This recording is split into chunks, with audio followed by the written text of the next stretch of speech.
Hello everyone, আসসালামু আলাইকুম সবাইকে। কি অবস্থা সবার? আশা করি সবাই ভালো আছো, সুস্থ আছো। তো কথা না বাড়িয়ে আজকে আমরা আরেকটি ক্লাসে পদার্পণ করতে গেলাম। আমরা 3 নাম্বার ক্লাসে তোমাদের সাথে যেই অধ্যায় নিয়ে কথা বলবো তার নাম হচ্ছে পরিপাক এবং শোষণ। এই অধ্যায় থেকে যদি চায় কোনো শিক্ষক বা ইনস্টিটিউশন, অনেক সহজ কোশ্চেনও তোমাদের জন্য করতে পারে, আবার সেই সাথে অনেক কঠিন প্রশ্ন করেও তোমাদেরকে আটকে দিতে পারে। বাট আটকানোর কথাটা তাদের জন্য প্রযোজ্য নয় যারা এই অধ্যায়ের বেসিকগুলো পুরোপুরিভাবে ক্লিয়ার করে ফেলবে। তবে এই অধ্যায়ের বিগত বছরে বোর্ডে আসা প্রশ্নগুলো, এই অধ্যায়ের বিগত বছরে আসা প্রশ্নগুলোর সলভ ক্লাস নিয়ে সাজ্জাদ ভাইয়া চলে এসেছি। বোর্ড এমসিকিউ ফাইনাল শট, যার মধ্যে ইতিমধ্যে 2টি ক্লাস হয়ে গিয়েছে, যেখানে আমরা কোষ বিভাজন, শ্বসন শ্বাসক্রিয়ার বোর্ডে আসা এমসিকিউ গুলো সলভ করিয়েছি। শুধুমাত্র সলভ না, এর থেকে আশেপাশে আসা অনেকগুলো প্রশ্ন কি কি আসতে পারে সেগুলো তোমাদেরকে সলভ করিয়েছি। ঠিক তার ব্যতিক্রমে আজকের ক্লাসটাও, অর্থাৎ আমাদের যে 14টি অধ্যায় আছে সেই 14টি অধ্যায়ের এমসিকিউ কিন্তু আমরা আজকের ক্লাসের মাধ্যমে আস্তে আস্তে আমরা ক্লাসগুলো সলভ করব এবং সেই সাথে বোটানি, জুলজি সবগুলো অধ্যায় সলভ করার চেষ্টা করব। তো কথা না বাড়িয়ে চলো আমরা পরিপাক শোষণের প্রথম এমসিকিউ দেখে নিই।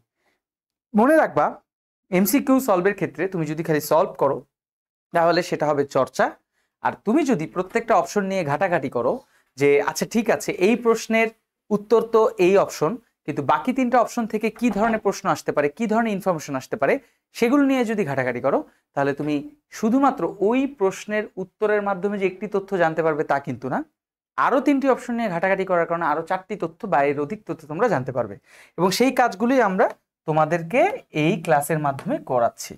তো আমরা চলো প্রথম প্রশ্ন দেখে নেই, যেটা যশোর বোর্ড 2019-এ এসেছে, যে কোন এনজাইম লালা গ্রন্থিতে পাওয়া যায়। তো তোমরা সবাই জানো যে আমাদের পরিপাক শোষণের ক্ষেত্রে কিন্তু শুরুর পেজে আমরা পরিপাক গ্রন্থিকে আমরা পরিপাক তন্ত্রকে 2 ভাগে ভাগ করি। কি কি? একটা হচ্ছে পরিপাক তন্ত্র, তাই তো? আমরা একটু একটু করে আগাবো। প্রথম দিকের এমসিকিউ গুলো একটু সময় লাগবে, কারণ আমরা প্রথম দিকে হিউজ পরিমাণ ইনফরমেশন জেনে গেলে বাকি এমসিকিউ গুলো দেখবে রিপিট হলে ওগুলো তখন আমরা খুব দ্রুত দাগিয়ে ফেলতে পারবো। তো পরিপাক তন্ত্রের কথা যদি বলতে চাও, পরিপাক তন্ত্রকে আমরা 2 ভাগে ভাগ করতে পারি। কয় ভাগে ভাগ করতে পারি? 2 ভাগে। আমরা 2টা ভাগের মধ্যে এক পাশে হচ্ছে নালীর কথা বলি। কিসের কথা বলি? নালী। এবং আরেক পাশে আমরা যদি বলি সেটা হচ্ছে গ্রন্থি। যেহেতু এটা গ্রন্থি থেকে প্রশ্ন এসেছে তাই আমরা গ্রন্থি নিয়ে একটু কথা বলবো। পরিপাক গ্রন্থির মধ্যে 1 নম্বরে আমাদের থাকবে কি? লালা গ্রন্থি। আমরা এই জিনিসগুলো একটু জেনে নিই। লালা গ্রন্থি। 2 নাম্বার যদি বলো, 2 নাম্বার হচ্ছে আমাদের কি থাকতে পারে? যকৃৎ। তারপরে ধরো 3 নাম্বারে আমরা বলতে পারি যে ভাইয়া যকৃতের পরে হচ্ছে গ্যাস্ট্রিক গ্রন্থি, এটা আমাদের আছে গ্যাস্ট্রিক গ্রন্থি। 4 নাম্বারে আমাদের আরো অনেক গ্রন্থি আছে। 4 নাম্বার গ্রন্থি হিসাবে আমরা বলতে পারি কি, কোন গ্রন্থি বলতে পারি? অগ্নাশয়। কি বলতে পারি? অগ্নাশয়। ঠিক আছে, এই যে আমরা গ্রন্থিগুলোর নাম বলছি অগ্নাশয়, তাছাড়া আরো একটা গ্রন্থি আছে যার নাম হচ্ছে আন্তিক গ্রন্থি। এই যে আমরা গ্রন্থিগুলো বলছি, এই গ্রন্থিগুলো কিন্তু কি করে? আমাদের পরিপাকে সাহায্য করে, অর্থাৎ বিভিন্ন ধরনের এনজাইম নিঃসৃত করতে সাহায্য করে। এখন এই গ্রন্থিগুলো থেকে যেহেতু এনজাইম নিঃসৃত করতে সাহায্য করে, তো এইখানে যেই অপশনগুলো দেওয়া আছে, আমাকে প্রশ্নে বলা আছে যে কোন গ্রন্থি থেকে নিঃসৃত এনজাইমের কথা বলা হয়েছে। ভাইয়া সেটা হচ্ছে লালা গ্রন্থি থেকে নিঃসৃত এনজাইমের কথা বলা হচ্ছে। ওকে, ফাইন। লালা গ্রন্থি থেকে নিঃসৃত এনজাইমের নাম কোনটা হবে? খুবই মোস্ট ইম্পর্টেন্ট একটা অবজেক্টিভ, যেটা তোমরা বোর্ডে, বিভিন্ন বোর্ডে তো পাবাই, অ্যাডমিশনে গেলেও পাবা। তার নাম হচ্ছে টায়ালিন। নামটা কি? টায়ালিন। এখন প্রশ্ন হচ্ছে যে ভাই এই যে ট্রিপসিন, পেপসিন, অ্যামাইলেজ, এইগুলো থেকে কি প্রশ্ন আসতে পারে, টায়ালিন থেকে এক্সট্রা কোন প্রশ্ন আসতে পারে সেটা নিয়ে একটু আলোচনা করি। যদি ট্রিপসিনের কথা বলা হয়, তাহলে ট্রিপসিন কোন গ্রন্থি থেকে নিঃসৃত হয়? ট্রিপসিনের কথা বলতে গেলে ট্রিপসিন মূলত আমাদের অগ্নাশয় থেকে নিঃসৃত হবে। কোথা থেকে? আমাদের অগ্নাশয়। ঠিক আছে, অগ্নাশয় থেকে আমাদের ট্রিপসিন নিঃসৃত হয়। ওকে, ফাইন। পেপসিনের কথা বলতে গেলে, পেপসিন যদি বলো, তাহলে পেপসিন নিঃসৃত হবে কোথা থেকে? আমরা যে এতগুলো গ্রন্থির নাম বলেছি এর মধ্যে যে গ্যাস্ট্রিক গ্রন্থি আছে, অর্থাৎ পাকস্থলীর যে গ্রন্থিটা আছে পাকস্থলীর ভিতরে, সেই গ্যাস্ট্রিক গ্রন্থি থেকে আমাদের পেপসিন নিঃসৃত হয়। অ্যামাইলেজের ক্ষেত্রেও আমরা ওয়ান কাইন্ড অফ বলতে পারি যে এটা আমাদের কার থেকে নিঃসৃত হয়? অগ্নাশয় থেকেই নিঃসৃত হয়। এই প্রশ্নগুলো তো তাহলে হইলই, যে বাকি অপশনগুলো কোন কোন গ্রন্থি থেকে নিঃসৃত হয় মোটামুটি জানলাম। এছাড়া আমাদের আরো কিছু প্রশ্ন এখান থেকে আসতে পারে, যেমন এই যে ট্রিপসিন এবং প্রোটিন, এই ট্রিপসিন এবং মানে আমাদের পেপসিন, এরা মূলত কি জাতীয় খাদ্য পরিপাক করে? এরা মূলত প্রোটিন জাতীয় খাদ্য পরিপাক করে। এই এমসিকিউটাও আসতে পারে প্রোটিন। দেখো আমাদের এই অধ্যায় পড়তে গেলে প্রায় বলা যেতে পারে 20, 30, 40টার উপরে বিভিন্ন এনজাইম আছে, যেটা এখন আমাদের এই সবগুলো এনজাইমের মধ্যে আমরা যদি বলি এই 2-4টা এনজাইম কিন্তু ঘুরে ফিরে কন্টিনিউয়াসলি আসে, যে trypsin, pepsin, ptyalin, amylase, enterokinase, chymotrypsin, rennin, এই টাইপের এনজাইমগুলো কিন্তু বেশি আসে। অন্যান্য এনজাইম যে আসবে না তার কিন্তু আমি মানে সিওরিটি দিতে পারতেছি না, বাট বোর্ড ঘাটলে, বোর্ডের প্রশ্ন ঘাটলে দেখবা যে মোটামুটিভাবে ওই এনজাইমগুলোর নামই কিন্তু ঘুরে ফিরে আসে। যাই হোক, তাহলে বাকি যে ভাইয়া অ্যামাইলেজ এবং টায়ালিন, এই অ্যামাইলেজ এবং টায়ালিন মূলত আমাদের কি খাদ্য পরিপাক করতে সাহায্য করবে? এরা মূলত আমাদের শর্করা জাতীয় খাদ্য পরিপাক করতে সাহায্য করবে। ঠিক আছে, তাহলে এই যে আমরা পেলাম আমাদের লালা গ্রন্থি থেকে নিঃসৃত এনজাইমের নাম কি? টায়ালিন, এবং বাকি অপশন থেকে কি কি অবজেক্টিভ আসতে পারে মোটামুটি ভাবে তাদের একটা ধারণা তোমাদেরকে দিয়ে রাখলাম। আর এই পরিপাক তন্ত্রের মধ্যে গ্রন্থিগুলোর নাম যেমন জানলাম, তেমনি আমরা যদি নালীর কথা বলি, নালীর মধ্যে আমাদের সর্বপ্রথম আছে মুখ গহ্বর। ঠিক আছে, মুখ গহ্বর। তারপরে আমরা যদি বলে থাকি মুখ গলবিল বা গলবিলের কথা যদি বলি, গলবিল। ঠিক আছে, মুখছিদ্র, মুখ গহ্বর, গলবিল, এগুলো তো থাকবেই। 3 নাম্বার আমরা যদি বলি অন্ননালী, কোন জায়গার মধ্যে পড়েছে? অন্ননালী। 4 নাম্বারে যদি বলি অন্ননালীর পরে 4 নাম্বারে কে থাকে? পাকস্থলী। এরও কিন্তু অনেকগুলো ভাগ আছে, আমরা আস্তে আস্তে সামনে আস্তে আস্তে জানবো। তারপরে পাকস্থলীর পরে যদি আমরা বলি তাহলে নেক্সট পয়েন্ট হচ্ছে কি হতে পারে? সেটা হচ্ছে ক্ষুদ্রান্ত। কি হবে? ক্ষুদ্রান্ত, ক্ষুদ্রান্ত। আর 5-6 নাম্বার যদি বলি তাহলে হচ্ছে বৃহদান্ত্র। এর অনেকগুলো ভাগ আছে, বৃহদান্ত্র। তো এগুলো আমরা আস্তে আস্তে জানবো এবং এই বিষয়গুলো আস্তে আস্তে নিয়ে তোমাদের সাথে আলোচনা করব। সেটা গেল আমাদের প্রথম এমসিকিউ, যেটা যশোর বোর্ড 2019-এর প্রশ্ন আসছে। দেখবে এই প্রশ্নটাই কিন্তু অন্যান্য বোর্ডে আরো কয়েকবার ঘুরে ঘুরে তোমাদের কিন্তু বিভিন্ন বোর্ডে আসবে। সো আমরা এটা মাথার মধ্যে রেখে ফেললাম যে টায়ালিন এনজাইম, এই টায়ালিন দিয়ে কিন্তু অনেক এমসিকিউ অ্যাডমিশনও এসেছে। সো বাবাজিরা এটা কিন্তু ওইভাবে মনে রাখতে হবে, বারবার বলে দিচ্ছি। চলো আমরা পরবর্তী দেখি। বরিশালবাসী মনু খেইয়া তুমি বোঝো, দেখো তো 2019-এর প্রশ্ন তোমাদের এইখান থেকে আইছে। তাহলে প্রশ্নটা হইতে আছে অগ্নাশয় রস বিদ্যমান এনজাইম কোনটি? অগ্নাশয় রসে বিদ্যমান এনজাইম কোনটি? এই টাইপের প্রশ্নগুলোই কিন্তু দেখবে একটু বেশি বেশি পরিপাক শোষণে আসে। অন্যান্য প্রশ্নও আসে, বাট কোন গ্রন্থি থেকে কোন এনজাইম নিঃসৃত হয় এই টাইপের প্রশ্নগুলো একটু বেশি আসে। তো তোমাদেরকে আমি একটা জিনিস একটু দেখাই, আমার সামনে যেহেতু বই আছে, তোমরা এই বইটা ফলো করো। তোমাদের এই টাইপের প্রশ্নগুলো সলভ করতে গেলে মানে ভাইয়া এই কোন জায়গা থেকে মানে কোন গ্রন্থি থেকে কোন এনজাইম নিঃসৃত হয়, এটা যদি আমরা এক পেজের মাধ্যমে একসাথে আমরা পড়তে চাই, তাহলে আমি একটা কথা বলি, আমি যদি একটু বোর্ডে লিখতে চাই তাহলে আসলে অনেক টাইম চলে যাবে। তোমাদের একটা শর্টকাট জিনিস দেখাই, যেহেতু সবার বাসায় আমাদের বই আছে, তো বই খুললে পরিপাক শোষণ, এটা তো আমাদের গাজী আজমল স্যারের বই, এটা আমরা সবাই জানি। তো বই খুললে পরিপাক শোষণের অধ্যায় পাল্টাতে পাল্টাতে কিছু দূর যাওয়ার পরে তোমরা দেখতে পারবে এরকম একটা টপিক আছে, যেই টপিকে যে এরকম একটা ছক আছে, এই ছকের ভিতরে তোমার যেই সকল গ্রন্থি থেকে ধরো মুখগহ্বর, পাকস্থলী, ক্ষুদ্রান্ত, বৃহদান্ত্র অর্থাৎ আন্ত্রিক গ্রন্থি, অগ্নাশয় গ্রন্থি, তারপরে গ্যাস্ট্রিক গ্রন্থি, এখান থেকে কার থেকে কি এনজাইম নিঃসৃত হচ্ছে সেই এনজাইমগুলোর নাম তোমাদেরকে আলাদা করে দেওয়া আছে। তাহলে তুমি যদি ওই এনজাইমগুলোর নাম ভালো করে ওখান থেকে পড়ো তাহলে তোমার আর এটা প্যারা খেতে হবে না। তো এখানে যেহেতু বলছে, এর আগে ছিল লালা গ্রন্থি, এখন বলছে অগ্নাশয় রস থেকে। কোন রস থেকে? অগ্নাশয় রস থেকে কোন এনজাইম নিঃসৃত হয়? রস বলুক, তরল পদার্থ বলুক, যাই বলুক, এনজাইমের নাম বলছে। তো ইতিমধ্যে কিন্তু আমরা পেপসিনের কথা অলরেডি বলছি যে এটা গ্যাস্ট্রিক গ্রন্থি থেকে নিঃসৃত হয়, তার মানে পেপসিন এখানে অ্যান্সার হবে না। তারপরে আমরা এই যে রেনিন এবং জিলেটিনেস, আমরা যদি পেপসিন, রেনিন এবং জিলেটিনেস এই 3টা এনজাইমের কথা বলি, তারা প্রত্যেকেই গ্যাস্ট্রিক গ্রন্থি থেকে নিঃসৃত হবে। কোন গ্রন্থি থেকে? গ্যাস্ট্রিক গ্রন্থি। বাট মজার বিষয় কি জানো? মজার বিষয় হচ্ছে যে ভাইয়া তো সবসময় আপডেট ভার্সনের আপডেট ইনফরমেশন দেয়। এর আগের অধ্যায়ে তোমাদেরকে দিয়েছিলাম শ্বসন শ্বাসক্রিয়া, এই অধ্যায়ে একটা আপডেট ইনফরমেশন দেই যেটা তোমাদের বই না, ধরো তোমাদের জুনিয়রদের বই অর্থাৎ 25 ব্যাচ যারা পড়ছে বা 26 ব্যাচ পড়ছে, তারা এই এনজাইমের নাম বইয়ের মধ্যে আর পায় না। রেনিন এনজাইমটা ওয়ান কাইন্ড অফ বলা যেতে পারে বই থেকে উঠায় দিছে। তো তাদের ক্ষেত্রে খালি পেপসিন, জিলেটিনেস এই এনজাইমগুলোর কথাই বারবার উল্লেখ করা আছে।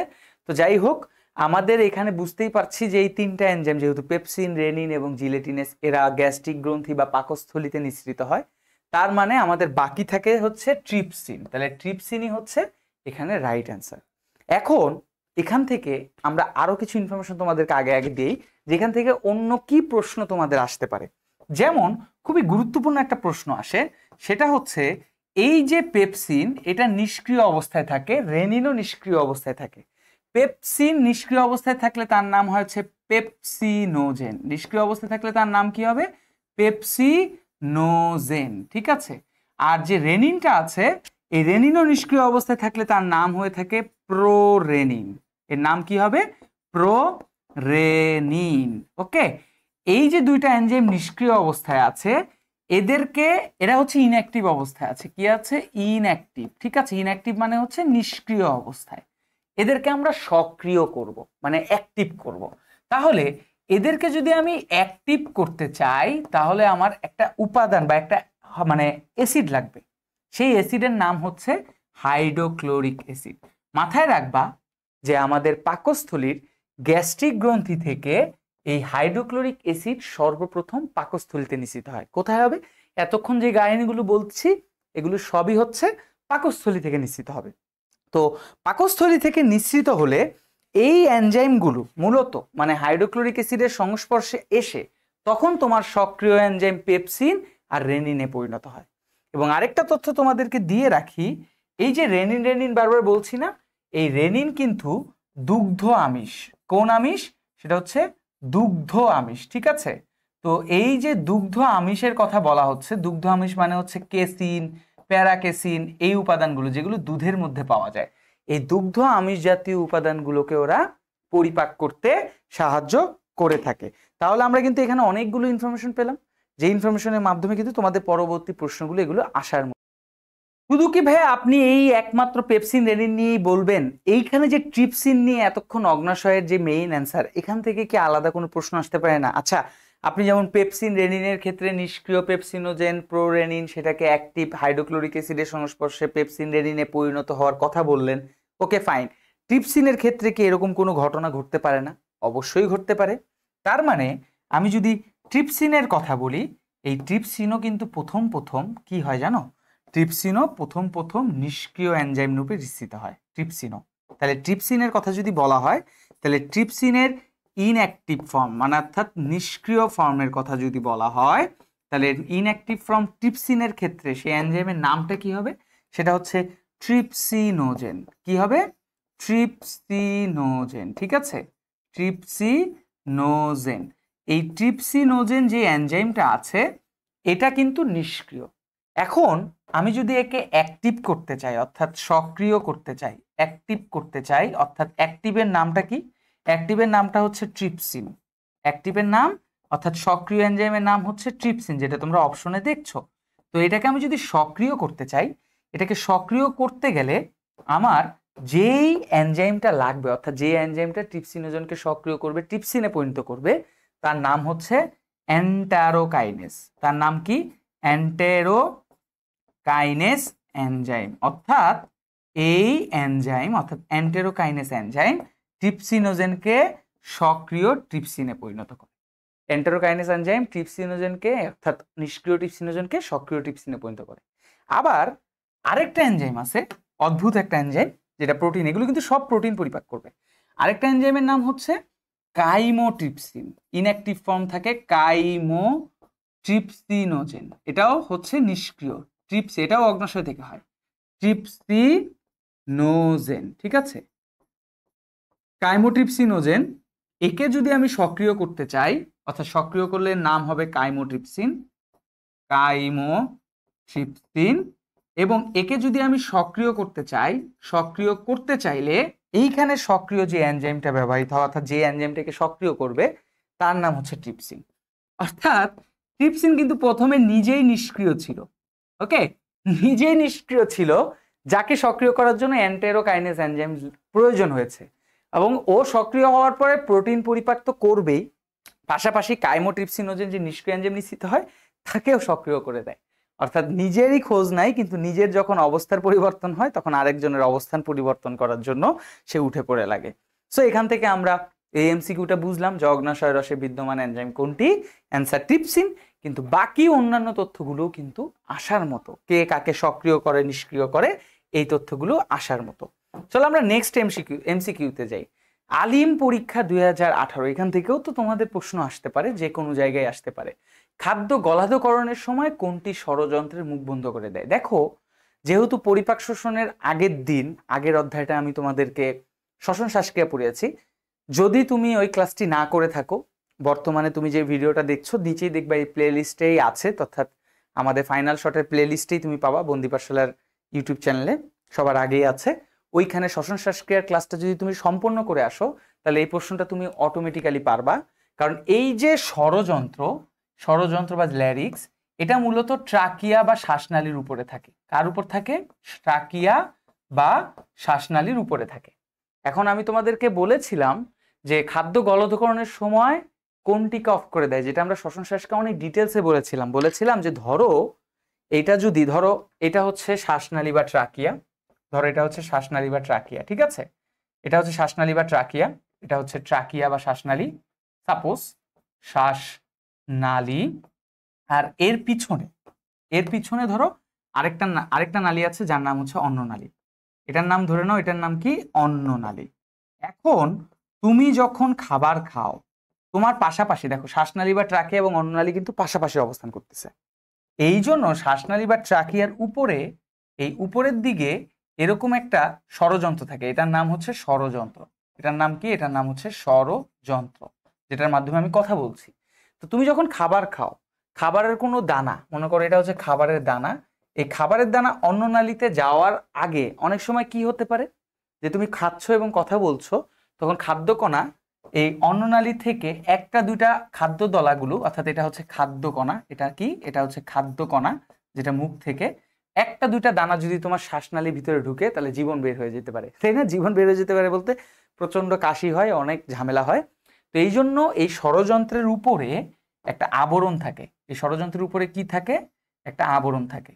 এই আবরণের নামই হচ্ছে এপিগ্লটিস, ঠিক আছে? এই আবরণের নাম কি? এপিগ্লটিস। তার মানে এই এপিগ্লটিস মূলত আমাদের, দেখো মানে কে আমাদের খাদ্য গলধকরণের সময় কোনটি ষড়যন্ত্রের মুখ বন্ধ করে দেয়? তাহলে ষড়যন্ত্রের উপরে থাকে এপিগ্লটিস, যা শ্বাসনালীর ভিতরে খাদ্য যেতে বাধা প্রদান করে, যাতে খাদ্যগুলো অন্ননালীর ভিতর দিয়েই ঢুকে।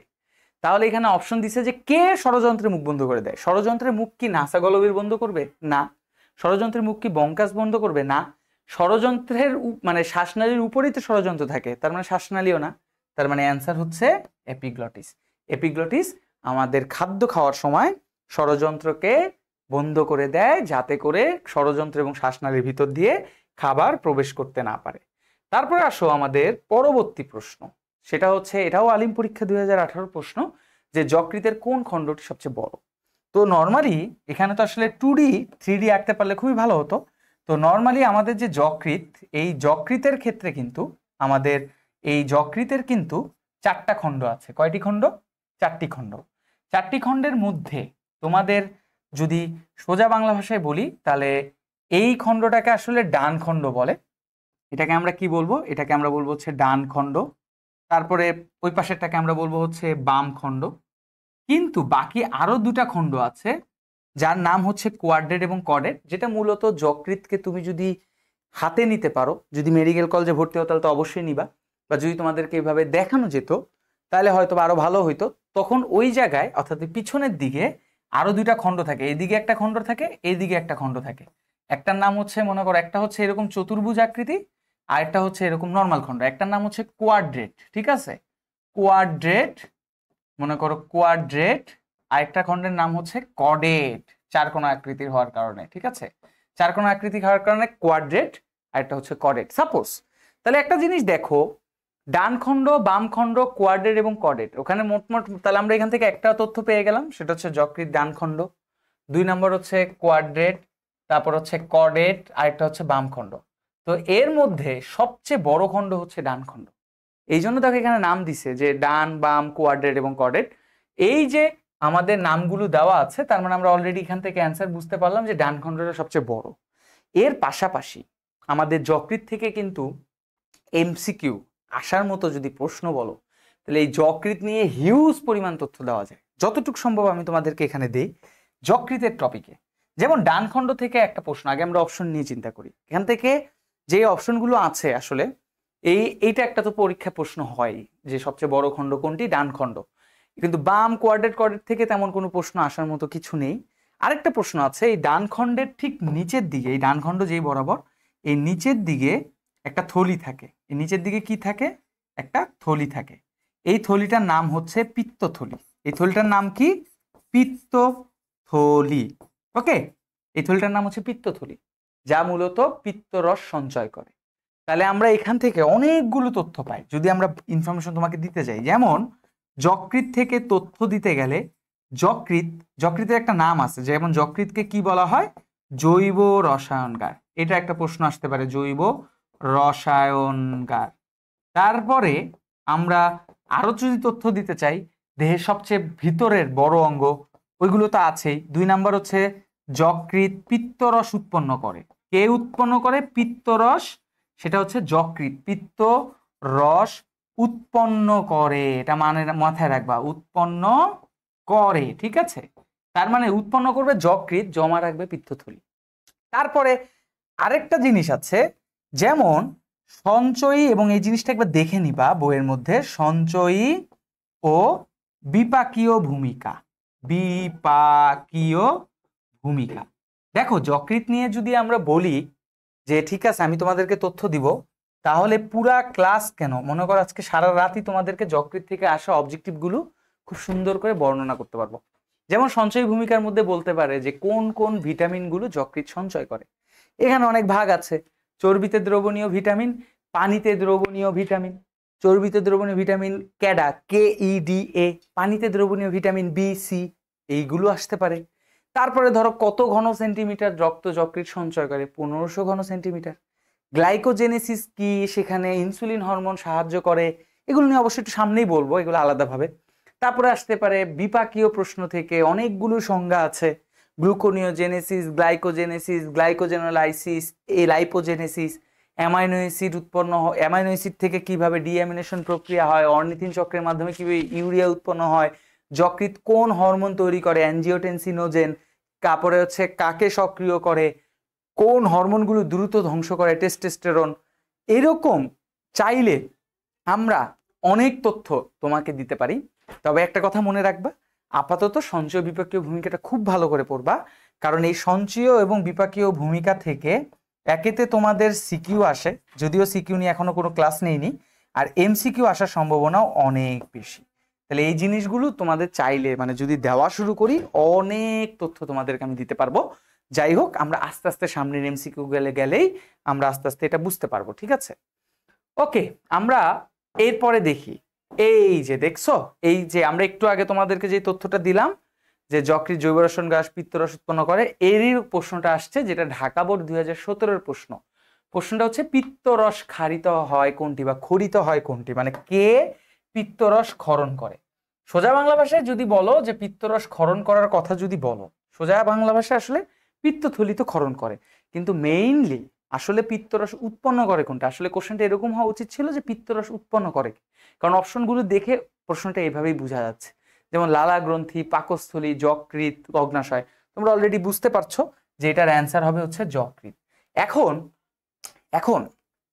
বাকি অপশনগুলো থেকে ক্ষরণ করার প্রশ্ন আসতে পারে না? হ্যাঁ, আসতে পারে। অলরেডি তোমরা জানো লালা গ্রন্থি থেকে ক্ষরণে প্রশ্ন আসলে একটা কোশ্চেনই আসবে, সেটার নাম হচ্ছে টায়ালিন এনজাইম। অর্থাৎ এই এনজাইমটা আমাদের লালা গ্রন্থি থেকে নিঃসৃত হয়। এই একটা কথাই মনে রেখো, যেটা শর্করা পরিপাক করে। পাকস্থলী থেকে ক্ষরণের কথা বললে অনেক কিছুই আছে তথ্য। যেমন ধরো পাকস্থলীর কথা যদি বলো, যেটা হচ্ছে গ্যাস্ট্রিন হরমোন নিঃসৃত করে, যদিও এটা গ্যাস্ট্রিক গ্রন্থি আর কি। গ্যাস্ট্রিন হরমোন মূলত গ্যাস্ট্রিক জুস ক্ষরণে সাহায্য করে। 2 নাম্বার হচ্ছে এনজাইমের নামগুলো অলরেডি তোমাদেরকে বলেছি, তাই আমি এখানে আর বললাম না। ওই যে পেপসিন, রেনিন, এই এনজাইমগুলো ক্ষরণ করে। এছাড়া বাইকার্বনেট ক্ষরণ করে। যকৃৎ থেকে মূলত পিত্তরস, সেটা তো তোমরা অলরেডি একটু আগেই দেখেছো যে যকৃৎ থেকে কি হবে, পিত্তরস। তা বস হচ্ছে আমাদের অগ্নাশয়। অগ্নাশয়কে কেন আমি বস বললাম, অগ্নাশয়কে আমরা একটু আলাদাভাবে লিখি যে অগ্নাশয় থেকে আমরা চাইলে অনেকগুলো এমসিকিউ তোমাদেরকে বলতে পারি। যেমন প্রথম এমসিকিউ যদি তোমাদেরকে বলি, 1 নাম্বার, অগ্নাশয়কে মিশ্র গ্রন্থি বলা হয়। এটা একটা এমসিকিউ। মিশ্র গ্রন্থি কেন মিশ্র গ্রন্থি বলা হয়, এর পিছনে কারণ হচ্ছে যে অগ্নাশয় এমন একটি গ্রন্থি যা একই সাথে খাদ্য পরিপাকের জন্য এনজাইম এবং বিভিন্ন বিপাকীয় কাজ সম্পন্ন করার জন্য হরমোন নিঃসৃত করে। এনজাইম এবং হরমোন তারা উভয়ই রাসায়নিক পদার্থ। একজন খাদ্য পরিপাক করবে, আর একজন হচ্ছে তোমার যত যাবতীয় কাজ আছে, ঘুম, ভালো লাগা, খারাপ লাগা, মেজাজ গরম, মুড সুইং, যত কিছুই বলো, এগুলো হরমোন করে থাকে। তো এই মিশ্র গ্রন্থি থেকে আমরা 2 ধরনের কথা যদি বলি, ক্ষরণ যেহেতু বলছি তাই ক্ষরণ নিয়েই বলি। একটা হচ্ছে বহিঃক্ষরা। তোমরা অলরেডি বহিঃক্ষরা মানে কি, বহিঃক্ষরা গ্রন্থি তখনই বলা হবে বা বহিঃক্ষরা তখনই বলা হবে, মনে রাখবা, যখন এরা কি নিঃসৃত করবে, এনজাইম নিঃসৃত করবে। তো এই এনজাইমগুলোর নাম আমাদের মাথায় অনেক এনজাইমই আছে যেগুলো অগ্নাশয় থেকে নিঃসৃত হয়। Trypsin, chymotrypsin, amylase, maltase, lipase, বিভিন্ন শর্করা, প্রোটিন, লিপিড পরিপাককারী। এই এনজাইমগুলো তো তোমাদেরকে দেখালাম যে বইয়ের মধ্যে ওই ছকটা পড়বো। আর অন্তঃক্ষরা গ্রন্থি নামে একটা গ্রন্থি আছে। কোন গ্রন্থি, মানে মিশ্র গ্রন্থি বলতে অগ্নাশয়ের মধ্যে আরেকটা বৈশিষ্ট্য যেটা হরমোন নিঃসৃত করে, সেটা হচ্ছে সেই সময় আমরা তাকে ওটা বলে থাকি অন্তঃক্ষরা। অর্থাৎ আমাদের তো অগ্নাশয়ের মতো সব গ্রন্থি একসাথে হরমোন বা এনজাইম নিঃসৃত করে না। যারা এনজাইম নিঃসৃত করে তাদেরকে আমরা বহিঃক্ষরা বলি, আর যারা হরমোন নিঃসৃত করে, কি নিঃসৃত করে, হরমোন, তাদেরকে আমরা বলে থাকি অন্তঃক্ষরা। হরমোন, ঠিক আছে, তাদেরকে আমরা সেই গ্রন্থিগুলোর নাম আরেকটা রাখি কি, অন্তঃক্ষরা। আর যাদের মধ্যে বহিঃক্ষরা, অন্তঃক্ষরা, অর্থাৎ এই 2টি বৈশিষ্ট্যই বিদ্যমান, তাদেরকেই আমরা বলি মিশ্র গ্রন্থি। এখন এই অন্তঃক্ষরা থেকে আমাদের অনেকগুলো কোষ আছে, মানে আমাদের এই অগ্নাশয়ের আইলেটস অফ ল্যাঙ্গারহ্যান্সের অনেকগুলো কোষ আছে। এটা কোথা থেকে নিঃসৃত হবে, অগ্নাশয়ের islets of Langerhans, islets of Langerhans, ঠিক আছে, Langerhans, Langerhans, islets of Langerhans. এটা হচ্ছে অগ্নাশয়ের মধ্যে অবস্থিত একটি নির্দিষ্ট অংশ বা নির্দিষ্ট জায়গার কোষকে বলা হচ্ছে যারা অন্তঃক্ষরা অর্থাৎ হরমোন নিঃসৃত করে। এর মধ্যে আলফা কোষ যেটা থাকে, এদের মধ্যে আমরা 4টা কোষ পাই। আলফা কোষ, 2 নাম্বার হচ্ছে বিটা কোষ, 3 নাম্বার হচ্ছে আমাদের বলতে পারি মানে গামা কোষ, বা যেটাকে আমরা বলে থাকি মূলত মানে গামা কোষই বলি, গামা কোষ 3 নাম্বার, ঠিক আছে, গামা কোষ। আর 4 নাম্বার কোষ হিসাবে আমরা বলতে পারি পিপি কোষ বা ডেল্টা কোষ, পিপি কোষ বা ডেল্টা কোষ। এরা প্রত্যেকেই কিছু নিজস্ব হরমোন বা এনজাইম নিঃসৃত করে। যেমন আলফা কোষ থেকে নিঃসৃত হয় গ্লুকাগন, গ্লুকাগন, ঠিক আছে, যা কি করবে, রক্তে গ্লুকোজের পরিমাণ কমাবে, মানে বাড়াবে, রক্তে গ্লুকোজের পরিমাণ বাড়াবে। কিভাবে বাড়াবে সেটা আমরা নেক্সট হয়তো বা স্লাইডগুলোতে আলোচনা করব। আপাতত এটা মনে রাখো, রক্তে গ্লুকোজের পরিমাণ বাড়ায়। আর যদি বিটা কোষের কথা বলো, তাহলে বিটা কোষ নিঃসৃত করে হচ্ছে ইনসুলিন। এর নাম অনেকে শুনবা, ইনসুলিন। এগুলো পাবা, সামনে সামনে পাবা, এখন পড়ে ফেললে দেখবা সামনে এমসিকিউ গুলো সলভ করতে প্যারা লাগতেছে না। এটা হচ্ছে রক্তে গ্লুকোজের পরিমাণ কমায় দিবে, রক্তে গ্লুকোজের পরিমাণ কি করবে, কমায় দিবে। গামা কোষ থেকে যেটা নিঃসৃত হয় তার নাম হচ্ছে সোমাটোস্ট্যাটিন, সোমাটোস্ট্যাটিন, ঠিক আছে, স্ট্যাটিন, সোমাটোস্ট্যাটিন নিঃসৃত হয়, যা মূলত আলফা বিটাকে নিয়ন্ত্রণ করে, অর্থাৎ আলফা কোষ এবং বিটা কোষ ক্ষরণ নিয়ন্ত্রণ করে, কোষ ক্ষরণ নিয়ন্ত্রণ করবে। অর্থাৎ আলফা কোষ ক্ষরণ হবে না বিটা কোষ ক্ষরণ হবে, তা নিয়ন্ত্রণ করবে হচ্ছে সোমাটোস্ট্যাটিন। আর পিটি হচ্ছে, পিপি মানে হচ্ছে পিপি কোষ বা ডেল্টা কোষ যেটাকে বলা হয়, তার নাম হচ্ছে প্যানক্রিয়েটিক পলিপেপটাইড। অর্থাৎ আমাদের বলা যেতে পারে প্যানক্রিয়েটিক মানে হচ্ছে প্যানক্রিয়েজেস, মানে হচ্ছে অগ্নাশয়। এগুলোর নামও কিন্তু জানতে হবে। যেমন লালার গ্রন্থিকে আমরা বলি স্যালাইভারি গ্ল্যান্ড, তারপরে হচ্ছে যকৃৎকে আমরা বলি লিভার, ক্ষুদ্রান্তকে বলি স্মল ইন্টেস্টাইন, বৃহদান্ত্রকে বলি লার্জ ইন্টেস্টাইন, তারপরে স্টমাক বলি পাকস্থলীকে, তেমনই অগ্নাশয়কে প্যানক্রিয়াস বলি। তো এই পিপি কোষ মানে হচ্ছে প্যানক্রিয়াটিক পলিপেপটাইড, অর্থাৎ মানে অগ্নাশয় থেকে প্রোটিন পরিপাককারী এনজাইম নিঃসৃত করতে সাহায্য করে। তাহলে এই যে ক্ষরণ টরণ যেগুলো পড়লাম আমরা, কোথা থেকে কি নিঃসৃত হবে, এই জিনিসগুলো কিন্তু আমাদের লাগে। তো এখানে আমরা যকৃতের অ্যান্সারটা পেলাম পিত্তরস। আদার্স যেই গ্রন্থিগুলোর নাম দেওয়া আছে, লালা গ্রন্থি, পাকস্থলী এবং অগ্নাশয়, সেখান থেকে কি কি ক্ষরণ হতে পারে, এছাড়া এনজাইমের নাম তো আছেই। এই ক্ষরণ টাইপের অবজেক্টিভগুলো কিন্তু তোমাদের বেশিরভাগ এই পরিপাক শোষণের অধ্যায়ে চলে আসে। চলো আমরা নেক্সট প্রশ্নে চলে যাই। সেটা হচ্ছে বরিশাল বোর্ড, আবার মনুদের প্রশ্ন। হেইয়া দেখো, গলবিলে উন্মুক্ত হয় না কোনটি? এইটা আবার প্রশ্ন বলছে। এটা খুবই সুন্দর একটা প্রশ্ন। এই প্রশ্নটা আসলে অনেকগুলো অধ্যায়কে কেন্দ্র করে। যেমন গলবিল যে দিক দিয়ে আমরা খাবারটা প্রবেশ করি, মানে খাবারটা আমাদের অন্ননালীর মধ্যে প্রবেশ করে, তার মানে গলবিলে উন্মুক্ত হয় যদি বলো, তাহলে এটা হচ্ছে অন্ননালী। অন্ননালীতে সরাসরি গলবিলের একটা সংযোগ আছে, যাতে খাবার খেলে অন্ননালীর ভিতরে ঢুকে। এইখানে আছে কি ইউস্টেশিয়ান নালী, ঠিক আছে। ইউস্টেশিয়ান নালীও কিন্তু তোমার কি বলা যেতে পারে গলবিলের সাথে মধ্যকর্ণের একটা সংযোগ করে, অর্থাৎ এটা দেখবা শ্বসন শ্বাসক্রিয়ায় তোমাদেরকে বলা হয়েছিল এবং খুব সুন্দর করে তোমাদেরকে দেখিয়েছিলাম যে মধ্যকর্ণ আর হচ্ছে গলবিল এই দুইজনের মধ্যে সংযোগ রক্ষাকারী নালীর নামই হচ্ছে ইউস্টেশিয়ান নালী। ইউস্টেশিয়ান নালী, ঠিক আছে। মধ্যকর্ণ এবং গলবিলের মধ্যে সংযোগ রক্ষাকারী নালীর নাম হচ্ছে ইউস্টেশিয়ান নালী। আর এই যে শ্বাসনালী, যেহেতু এটা অন্ননালীর পাশে আশেপাশে আছে, তাই তাকেও বলা যেতে পারে উন্মুক্ত হয়। কারণ উন্মুক্ত না হলে এপিগ্লটিস ষড়যন্ত্রের উপর ঢেকে থাকতো না, গলবিল থেকে খাবার শ্বাসনালীতে আমাদের যেত না। মানে অনেক সময় আমরা কথা বলতে বলতে খাইলে দেখা যায় না যে খাবার শ্বাসনালীতে যায়, তার মানে আমাদের এটা গলবিলের পাশাপাশি শ্বাসনালী থাকে, তাহলে উন্মুক্ত ধরা যেতে পারে। প্রশ্ন হচ্ছে যে উইংসাং নালী আছে না, এই উইংসাং নালী মূলত কার নালী? এটা হচ্ছে অগ্নাশয়ের নালী। অগ্নাশয়, ঠিক আছে। এই অগ্নাশয়ের নালীটাকে আমরা বলে থাকি উইংসাং নালী। দেখো গলবিল এইখানে অবস্থান করে, এই জায়গাটা ষড়যন্ত্রের পেছনে। তাহলে মুখের সাথে গলবিল, শ্বাসনালীর সাথে গলবিল এবং কানের সাথে গলবিলের সম্পর্ক আছে। একমাত্র অগ্নাশয় নালী, অগ্নাশয় কোথায়? এই জায়গায়। অগ্নাশয় কই আর গলবিল কই? তার মানে এখানে উইংসাং নালীটাই হচ্ছে রাইট অ্যান্সার, অর্থাৎ গলবিলে উন্মুক্ত হয় না কে? তার নাম হচ্ছে উইংসাং নালী। আমরা এবার নিচের প্রশ্নে চলে যাব। সেটা হচ্ছে নিচের কোন এনজাইম অম্লীয় পরিবেশে অধিক কার্যকর? এটা হইতেছে চট্টগ্রাম বোর্ড, অর্থাৎ বদ্দা। দেখো তোমাদের বোর্ডের প্রশ্ন, চট্টগ্রাম বোর্ড 2017। এই প্রশ্নটার অ্যান্সার অলরেডি আমরা আগে করে দিয়েছি। কিভাবে? এই জায়গাটাতে, এই যে সক্রিয় নিষ্ক্রিয়তে বলেছিলাম না যে পেপসিনোজেন প্রোরেনিন পাকস্থলীতে হাইড্রোক্লোরিক অ্যাসিডের সংস্পর্শে অ্যাক্টিভ হবে। তাহলে এই এনজাইমের কথা দিয়েই তোমার এই অবজেক্টিভটা আসছে বদ্দাদের দেশে। যে প্রশ্ন হচ্ছে নিচের কোন এনজাইম অম্লীয় পরিবেশে অধিক কার্যকর? তো বদ্দাদের দেশের কোশ্চেনে এখানে তোমরা অলরেডি দেখতে পাচ্ছ অপশনগুলো কি আছে। Trypsin, erepsin, chymotrypsin, pepsin. তো ট্রিপসিন কিন্তু এই যে ট্রিপসিন এবং কাইমোট্রিপসিন, এরা কিন্তু কি হয়ে থাকে?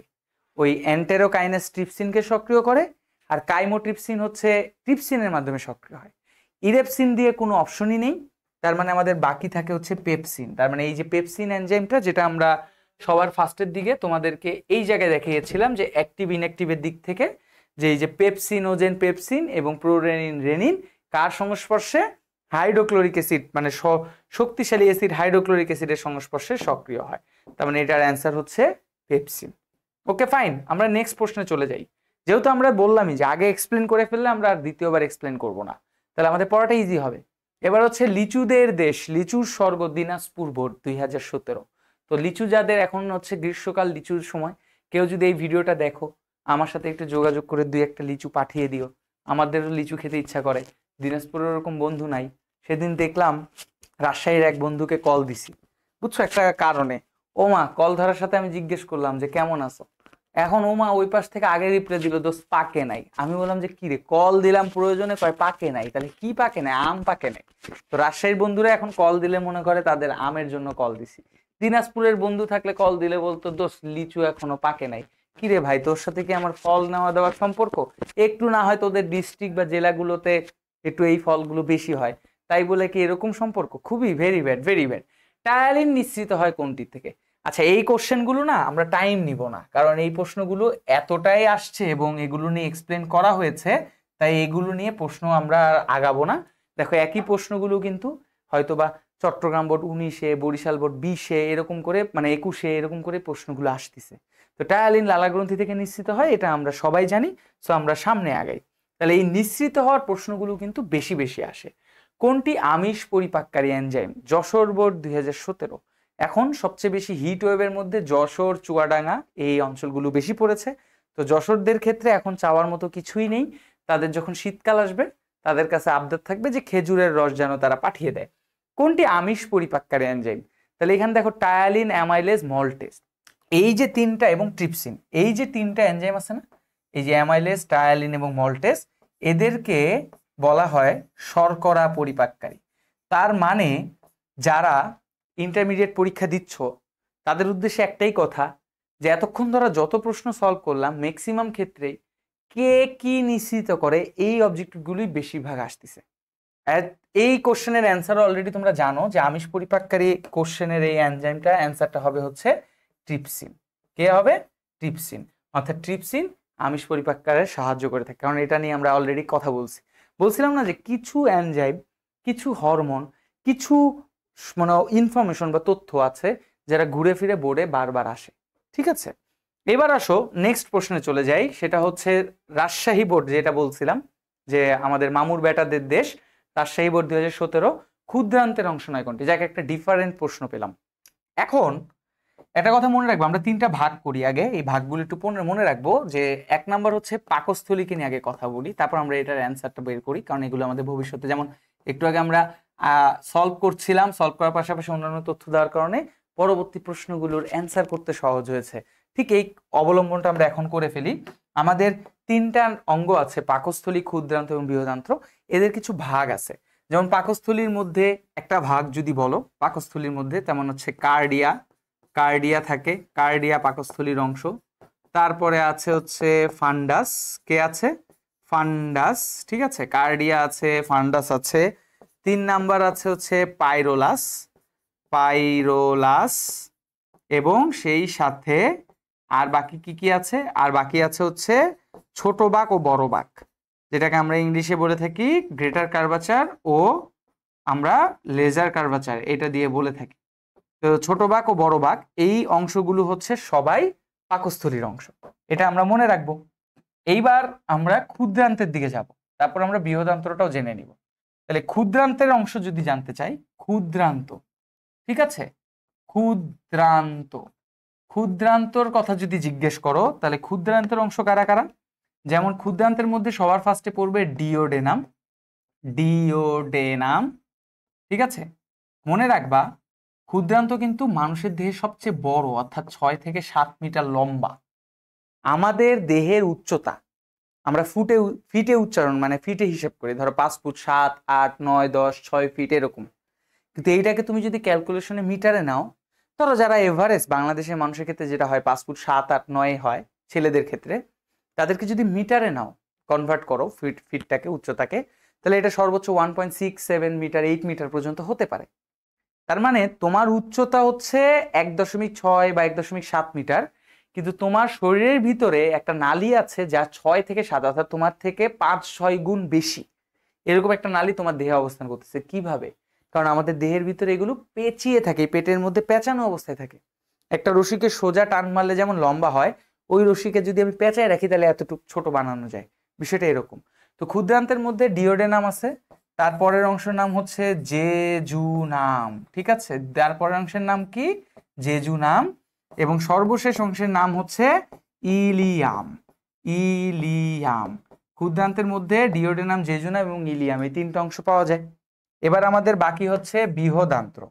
বৃহদান্ত্রের মধ্যেও আমাদের কিন্তু কতগুলো ভাগ আছে, যেমন বৃহদান্ত্র, তাই তো, বৃহদান্ত্র, বৃহদান্ত্র এটা মূলত আমাদের 1.5 মিটার উচ্চতা হয়ে থাকে, অর্থাৎ ক্ষুদ্রান্ত থেকে ছোট, নাম দেওয়া হয়েছে বৃহদান্ত্র কারণ ভিতরের ব্যাসটা অর্থাৎ ব্যাসার্ধ বা ডায়ামিটারটা বড়। বৃহদান্ত্রের মধ্যে কি কি আছে? বৃহদান্ত্রের মধ্যে আছে হচ্ছে সিকাম, সিকামের সাথে অ্যাপেন্ডিক্সও থাকে, বাট আমরা অ্যাপেন্ডিক্সকে আপাতত লিখছি না।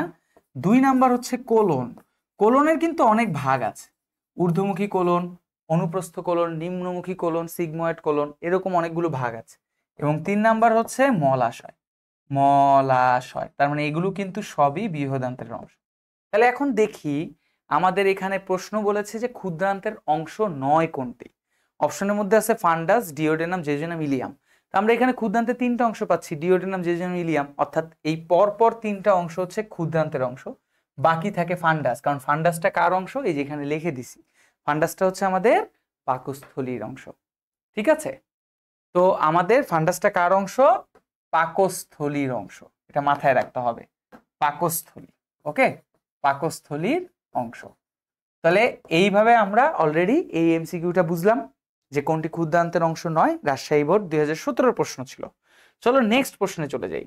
নেক্সট প্রশ্ন হচ্ছে অশর্করা থেকে শর্করা সৃষ্টির প্রক্রিয়াকে কি বলে? রাজশাহী বোর্ড 2016 প্রশ্ন।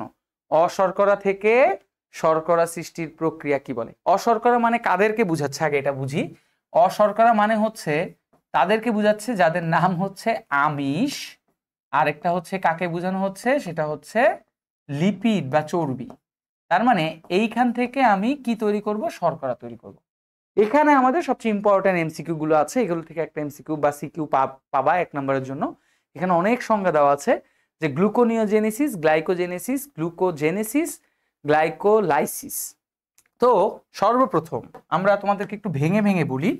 যেমন 1 নাম্বার, প্রথমে হচ্ছে গ্লাইকোজেনেসিস নিয়ে একটু কথা বলি। গ্লাইকোজেনেসিস, ঠিক আছে, গ্লাইকোজেনেসিস। এই যে গ্লাইকোজেনেসিস আছে, এই গ্লাইকোজেনেসিস মানে কি? এই গ্লাইকোজেনেসিস মানে কি? সোজা বাংলা ভাষায় গ্লাইকোজেনেসিস মানে কি? গ্লাইকো মানে হচ্ছে গ্লাইকোজেন। গ্লাইকো মানে কি? গ্লাইকোজেন, ঠিক আছে, গ্লাইকোজেন। দেখো এখান থেকে প্রত্যেকটা অপশনকে আমরা আগে ভাঙি, ভাঙার পরে তো রাইট অ্যান্সার পাবো, কিন্তু এইগুলোর থেকেই প্রত্যেকটা অপশন থেকেই আলাদা আলাদা এমসিকিউ আসতে পারে। তাহলে গ্লাইকোজেন আর জেনেসিস মানে হচ্ছে তৈরি করা। জেনেসিস মানে কি? তৈরি করা। তার মানে কি তৈরি করবে? গ্লাইকোজেন তৈরি করবে। গ্লাইকোজেন তৈরি করবে, সে তার নামই হচ্ছে গ্লাইকোজেনেসিস। তাহলে কার থেকে গ্লাইকোজেনটা তৈরি হবে? কোনো একটা উপাদান থেকে তো তৈরি হবে, অর্থাৎ গ্লুকোজ থেকে। কার থেকে? আমাদের রক্তের উপস্থিত গ্লুকোজ থেকে কি তৈরি হবে? গ্লাইকোজেন তৈরি হবে। গ্লাইকোজেন তৈরি হবে, গ্লাইকোজেন। গ্লুকোজও কিন্তু এক ধরনের শর্করা, গ্লাইকোজেনও এক ধরনের শর্করা। গ্লুকোজকে বলা হয় সরল শর্করা, গ্লাইকোজেনকে বলা হয় জটিল শর্করা। তার মানে এই যে গ্লাইকোজেনেসিস, শর্করা থেকেই শর্করা তৈরি করতেছে। কিন্তু আমাদের প্রশ্ন কিন্তু ছিল অশর্করা থেকে শর্করা, মানে আমিষ বা লিপিড থেকে শর্করা সৃষ্টি। তার মানে প্রথম অপশনটা কিন্তু হচ্ছে না, আমরা গ্লাইকোজেনেসিস যে ব্যাখ্যা করলাম এটা হচ্ছে না। কিন্তু অন্যান্য জায়গায় এই অপশনগুলো পরীক্ষায় আসতে পারে, তাই এক্সপ্লেইন। গ্লুকোজ থেকে গ্লাইকোজেন তৈরি হবে, এই ক্ষেত্রে একটা হরমোন সাহায্য করে যার নাম হচ্ছে ইনসুলিন। ইনসুলিন, ঠিক আছে। আচ্ছা, একটা সংজ্ঞা দেখলাম, কিন্তু এই সংজ্ঞার মাধ্যমে আমরা উত্তর খুঁজে পেলাম না। এইবার আসো 2 নাম্বার সংজ্ঞা পড়বো, যার নাম হচ্ছে গ্লাইকোজেনোলাইসিস। গ্লাইকোজেনোলাইসিস, গ্লাইকোজেনোলাইসিস, এইটার মানেটা কি? দেখো আবারও যদি ভাঙি, এই যে গ্লাইকোজেনো, এই শব্দটার মানে হচ্ছে গ্লাইকোজেনো, এই শব্দটার মানেই হচ্ছে গ্লাইকোজেন। আর এই যে লাইসিস, এই লাইসিস মানে হচ্ছে ভাঙা, অর্থাৎ কাকে ভাঙছি? গ্লাইকোজেনকে ভাঙছি। আগে ছিল গ্লাইকোজেনেসিস, জেনেসিস মানে তৈরি করা, আর লাইসিস মানে হচ্ছে ভাঙা। কাকে ভাঙছি? গ্লাইকোজেনকে ভাঙছি। তাহলে আমরা এই অপশনে বলতে পারি যে এটা হচ্ছে গ্লাইকোজেনকে ভাঙবো, অর্থাৎ যেই প্রক্রিয়াটা আগে হয়েছিল তার উল্টা প্রক্রিয়াটাই হচ্ছে গ্লাইকোজেনোলাইসিস। গ্লাইকোজেনোলাইসিস, ওকে, গ্লাইকোজেনোলাইসিস। এখান থেকে আমরা কি তৈরি করব? এখান থেকে আমরা গ্লুকোজ তৈরি করব, মানে উল্টা প্রক্রিয়া। অর্থাৎ আগে যে প্রক্রিয়াটা একটু আগে তোমাদেরকে দেখাচ্ছিলাম গ্লাইকোজেনেসিস, ওর উল্টা প্রক্রিয়া হচ্ছে গ্লাইকোজেনোলাইসিস। এবং সেম ভাবে এদের ক্ষেত্রে যেই হরমোনটা সাহায্য করে তার নাম হচ্ছে গ্লুকাগন। গ্লুকাগন, অলরেডি এগুলোর পরিচয় কিন্তু দিয়েছি যে ইনসুলিন, গ্লুকাগন কোথা থেকে নিঃসৃত হয়। তাহলে আমরা দ্বিতীয় অপশনেও যেটা জানলাম, এখানে যে গ্লাইকোজেনোলাইসিস আছে ডি নাম্বার অপশনে, এটাও আমাদের অ্যান্সার হচ্ছে না, কারণ গ্লাইকোজেনোলাইসিস মানে হচ্ছে যে গ্লাইকোজেন থেকে আমার গ্লুকোজ তৈরি। গ্লাইকোজেন থেকে আমার কি তৈরি? গ্লুকোজ তৈরি। গ্লাইকোজেন থেকে কি তৈরি? গ্লুকোজ তৈরি, যেখানে গ্লুকাগন হরমোন সাহায্য করে। তার মানে প্রথম দুইটা যে সংজ্ঞা তোমাদেরকে দেখালাম এটা দ্বারা হচ্ছে না। 3 নাম্বার আসো, যদি এই অপশনের মধ্যে আমাদের নাই, তারপরে তোমাদেরকে এটা ব্যাখ্যা দিচ্ছি। 3 নাম্বার হচ্ছে লাইপোজেনেসিস। লাইপোজেনেসিস, ঠিক আছে, জেনেসিস। তাহলে অলরেডি বুঝতে পারছো জেনেসিস মানে তো তৈরি করা, কিন্তু এই যে ভাই আপনি লাইপো শব্দটা ইউজ করলেন না, লাইপো মানে কি তৈরি করা? লিপিড তৈরি করা। তার মানে লিপিড তৈরি করব আমরা, আমাদের শরীরে লিপিড তৈরি করব। কিভাবে তৈরি করব? এই যে অতিরিক্ত যে গ্লুকোজটা থাকে, অতিরিক্ত কি থাকে? গ্লুকোজ, অতিরিক্ত গ্লুকোজ, ঠিক আছে, অতিরিক্ত গ্লুকোজ। এই অতিরিক্ত গ্লুকোজ বলতে আসলে কি বোঝানো হয়েছে একটু এক্সপ্লেন দিচ্ছি, বাট আগে লিখে নিই। অতিরিক্ত গ্লুকোজ থেকে লিপিড তৈরি করব আমরা, মানে ফ্যাটি অ্যাসিড এবং গ্লিসারল। লিপিড তৈরির প্রক্রিয়ার নামই হচ্ছে লাইপোজেনেসিস। লাইপো মানে লিপিড, জেনেসিস মানে তৈরি করা। দেখো অতিরিক্ত গ্লুকোজ মানে হচ্ছে যে আমরা যখন ভাত খাই, আমরা বাঙালি হচ্ছে ভাত মাছে ভাতে বাঙালি, তা আমরা যখন ভাত খাই তখন আমরা আমাদের চাহিদার চেয়ে অনেক বেশি ভাত কিন্তু গ্রহণ করে থাকি। তাহলে চাহিদার বেশি ভাত গ্রহণ করলে চাহিদার বেশি গ্লুকোজ আমাদের রক্তে থাকে, তখন আমাদের রক্তেরও তো গ্লুকোজের ধারণ ক্ষমতা আছে, প্রতি 100 মিলিলিটার 90 মিলিগ্রাম গ্লুকোজ। এর বেশি হয়ে গেলে তো সমস্যা। তো এর বেশি হয়ে গেলে এই গ্লাইকোজেনেসিস প্রক্রিয়ায় গ্লাইকোজেন রূপে আমাদের যকৃতে সঞ্চয় করে, এটা গেল। কিন্তু যকৃতেরও তো আবার সঞ্চয় করার জন্য একটা ধারণ ক্ষমতা আছে। ওর ধারণ ক্ষমতা শেষ হওয়ার পরেও যদি আমাদের রক্তের মধ্যে অতিরিক্ত গ্লুকোজ থেকে থাকে, তাহলে সেই গ্লুকোজগুলোকে আমরা তখন লিপিডে পরিণত করি। তার মানে সবচেয়ে মানে আমরা যখন অতিরিক্ত কার্বোহাইড্রেট খাই তখন কিছু পরিমাণ আমাদের রক্ত কোষ ব্যবহার করে, কিছু পরিমাণ গ্লাইকোজেন রূপে আমাদের যকৃতে সঞ্চয় করে, এবং এরপরেও যদি থাকে অতিরিক্ত গ্লুকোজ সেটা লিপিডে পরিণত করে, এবং এই জন্য আমরা আস্তে আস্তে মোটা হই। এই জন্য যত বেশি শর্করা খাবা তত বেশি মোটা তুমি হবা, এটাকেই বলা হয় লাইপোজেনেসিস। তাহলে 4 নাম্বার হচ্ছে আমাদের যে উপরের অপশনটা আছে গ্লুকোনিওজেনেসিস, এইটাকে আমরা একটু ভাঙি যে গ্লুকোনিওজেনেসিসটা কি। Last option gluconeogenesis. তার মানে এখানে তো অলরেডি দেখতেই পাচ্ছি জেনেসিস মানে তৈরি করা, অবশ্যই কিছু একটা তৈরি করবে।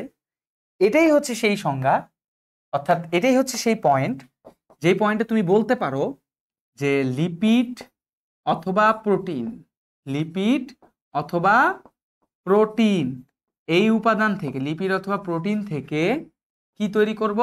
গ্লুকোজ তৈরি করব। কি তৈরি করব? গ্লুকোজ। এবং এর ক্ষেত্রেও মোটামুটি বলতে পারো যে গ্লুকাগন, ঠিক আছে, গ্লুকাগন হরমোন সাহায্য করে। অর্থাৎ লিপিড বা প্রোটিন কি? অশর্করা, তার থেকে কি তৈরি হচ্ছে? অশর্করা থেকে কি তৈরি হচ্ছে? শর্করা, মানে গ্লুকোজ তৈরি হচ্ছে। এটাকেই বলা হয় গ্লুকোনিওজেনেসিস। এছাড়া আদারওয়াইজ আরেকটা পয়েন্টের কথা তোমাদেরকে বলি, সেটা হচ্ছে গ্লাইকোলাইসিস। এই ওয়ার্ডটা তোমরা পাবা বোটানিতে, গ্লাইকোলাইসিস এই ওয়ার্ডটা তোমরা বোটানিতে পাবা, পরিপাক শোষণে না। গ্লাইকো মানে হচ্ছে গ্লুকোজ, লাইসিস মানে হচ্ছে ভাঙা, অর্থাৎ গ্লুকোজকে ভেঙে পাইরুভিক অ্যাসিডে পরিণত করা। কাকে ভেঙে? গ্লুকোজকে ভেঙে পাইরুভিক অ্যাসিড তৈরি করাই হচ্ছে গ্লাইকোলাইসিস। পাইরুভিক, এই সংজ্ঞাগুলো আমাদের খুবই খুবই খুবই ইম্পর্টেন্ট, এগুলো মাথায় রাখতে হবে। এখান থেকে কিন্তু এমসিকিউ শিওর পাবা। তাহলে আমরা একবার যদি রিপিট করি, আমরা গ্লাইকোজেনেসিস পাইছি। গ্লাইকো মানে গ্লাইকোজেন, জেনেসিস মানে তৈরি করা, অর্থাৎ গ্লুকোজ থেকে গ্লাইকোজেন তৈরি করবে ইনসুলিন হরমোনের সাহায্যে। গ্লাইকোজেনোলাইসিস, লাইসিস মানে ভাঙা, তাহলে মানে গ্লাইকোজেনকে ভাঙবো, গ্লুকোজে পরিণত করব, সেটা হচ্ছে গ্লুকাগন হরমোনের সাহায্যে। শর্করা থেকে সরল শর্করা, গ্লুকোজ থেকে জটিল শর্করা তৈরি করছি, আবার জটিল শর্করা থেকে সরল শর্করা তৈরি করছি, কিন্তু প্রশ্ন ছিল অশর্করা থেকে শর্করা। লাইপোজেনেসিস কি? লাইপো মানে লিপিড, অর্থাৎ অতিরিক্ত গ্লুকোজকে লিপিডে পরিণত করব, এই জন্য এটার নাম হচ্ছে লাইপোজেনেসিস। সর্বশেষ হচ্ছে গ্লুকোনিওজেনেসিস, অর্থাৎ আমাদের শরীরে যে একটু আগে যে আমরা অতিরিক্ত গ্লুকোজকে লিপিডে সঞ্চয় করে রাখলাম, সেই লিপিডকে পুনরায় আবার গ্লুকোজে ভাঙবো গ্লুকাগন হরমোনের সাহায্যে। তার মানে অশর্করা থেকে শর্করা তৈরি, এটার নামই হচ্ছে লাইপো অর্থাৎ গ্লুকোনিওজেনেসিস। তার মানে এটার অ্যান্সার কি হবে? এটার অ্যান্সার হচ্ছে গ্লুকোনিওজেনেসিস। এইভাবে কিন্তু আমরা প্রত্যেকটা সংজ্ঞা মনে রাখবো, যাতে পরবর্তী প্রশ্ন আসলে আর এক্সপ্লেন করা না লাগে, কোন হরমোন কোথায় কি ব্যবহৃত হয়, এক্সেট্রা এক্সেট্রা। সো আমরা এবার পরবর্তী বোর্ডে যাব, দিনাজপুর বোর্ড 2016 সালে, যেটা হচ্ছে শর্করা যকৃৎ শর্করা জাতীয় খাদ্য কোন রূপে সঞ্চয় করে। মনে রাখবা এখানে যে অপশনগুলো আছে অলরেডি তোমরা আনসার জানো, কারণ এই যে একটু আগের স্লাইডে যে তোমাদেরকে গ্লাইকোজেনেসিস অর্থাৎ এই যে গ্লুকোজ থেকে, কোন অপশনটা, এই প্রথমটাই, এই যে গ্লুকোজ থেকে তোমার হচ্ছে গ্লাইকোজেন তৈরির প্রক্রিয়া, আর এই গ্লাইকোজেনই কিন্তু যকৃতের মধ্যে সঞ্চয় করে। তাই তোমরা এখান থেকে অপশন হিসাবে সরাসরি দাগাইতে পারো যে ভাইয়া এটা তো অ্যান্সার হচ্ছে খুবই সোজা, কোনটা, গ্লাইকোজেন হবে। কিন্তু বাকিগুলো সম্পর্কে একটু জানতে হবে না। যেমন এখানে বিলিরুবিন যেটার কথা বলা আছে, এটা একটা রঞ্জক পদার্থ। কি পদার্থ? রঞ্জক পদার্থ, যেটা হলুদ কালারের হয়, মাথায় রাখবা হলুদ কালার। এবং এটা উৎপন্ন হয় কোথা থেকে? হিমোগ্লোবিন থেকে। অর্থাৎ হিমোগ্লোবিন ভাঙলে, রক্তের হিমোগ্লোবিন ভাঙলে আমরা এই বিলিরুবিন পাই। গ্লুকাগন তো হরমোন, যেটা অগ্নাশয় থেকে নিঃসৃত হয়, এটা নিয়ে আর কথা বললাম না, কারণ আগেই বলেছি তোমাদেরকে অগ্নাশয় থেকে আলফা কোষ থেকে গ্লুকাগন হরমোন নিঃসৃত হয়, যেটা একটু আগে ব্যবহার দেখেছিলাম। আর কোলেস্ট্রল যেটা, সেটা হচ্ছে চর্বি জাতীয় অংশ। কি জাতীয় অংশ? চর্বি জাতীয় অংশ, চর্বির একটা উপাদান। তাহলে আমরা এখান থেকে গ্লাইকোজেন তো বুঝলাম, বাকি অপশনগুলো পড়লাম। এবার আসো নেক্সট প্রশ্ন। নেক্সট প্রশ্ন বলা আছে যে, এটা হচ্ছে কুমিল্লা বোর্ড 2016, যে যকৃতে গ্লুকোনিওজেনেসিস প্রক্রিয়ায় কোন উৎস থেকে গ্লুকোজ সংশ্লেষিত হয়। তাহলে আমরা একটু আগে কিন্তু তোমাদেরকে কি বলেছিলাম? গ্লুকোনিওজেনেসিস। গ্লুকোনিওজেনেসিস যে অপশনটা আছে, এটার মানে হচ্ছে অশর্করা। অশর্করা থেকে কি তৈরি করবে? শর্করা তৈরি করব আমরা, ঠিক আছে। তো অশর্করা মানে হচ্ছে লিপিড জাতীয় উপাদানগুলোকে বেশি ব্যবহার করা হয়, এবং তারপরে সেখান থেকে কি তৈরি করা হবে? গ্লুকোজ। যেটা আমরা আগেই তোমাদেরকে দেখানো হয়েছিল, যে এই স্লাইডে দেখিয়েছিলাম যে গ্লুকোনিওজেনেসিস হচ্ছে কি হবে? এই যে লিপিড বা প্রোটিন থেকে গ্লুকাগন হরমোনের সাহায্যে গ্লুকোজ তৈরি। তাহলে অশর্করা জাতীয় পদার্থ বলতে বেশিরভাগ ক্ষেত্রে আসলে লিপিডকেই বোঝায়, অ্যামাইনো অ্যাসিড খুব কম পরিমাণে হয়।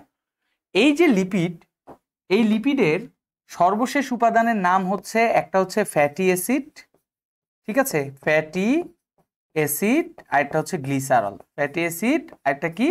গ্লিসারল। লিপিড বলতে কোন দুটো উপাদান, সেটার নাম হচ্ছে ফ্যাটি অ্যাসিড এবং গ্লিসারল। তাহলে ফ্যাটি অ্যাসিড এবং গ্লিসারল থেকেই আমাদের কি তৈরি করব? গ্লুকোজ তৈরি করব। তার মানে এখানে অপশন হচ্ছে বি, এটাই হচ্ছে তার রাইট অ্যান্সার। বাকিগুলোর সাথে যেমন fatty acid, glycogen, fatty acid ঠিক আছে লিপিড, কিন্তু গ্লাইকোজেন তো একটা শর্করা।